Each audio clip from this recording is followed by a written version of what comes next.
Hey Hoover, I'm Nolan Pierpont with your next Construction Minute. As you can see behind me, the stadium construction project is well underway.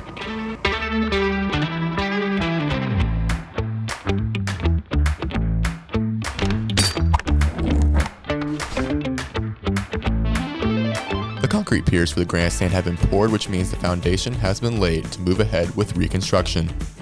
Next week, the steel beams will arrive, and crews will begin putting them in place. The restrooms and new locker room space continue to make progress, with the roof being finished this week. Both the grandstand and the addition are on schedule, and we look forward to using them later this spring. Adjacent to the stadium is a transportation garage. Every day, it gets closer to completion. The transportation department workspace is also coming along. The exterior is complete, and the various trade groups are working inside to complete the project.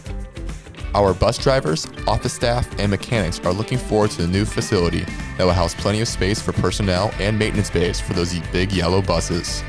That's all for this Construction Minute update. I'm Nolan Pierpont with NCTV Media.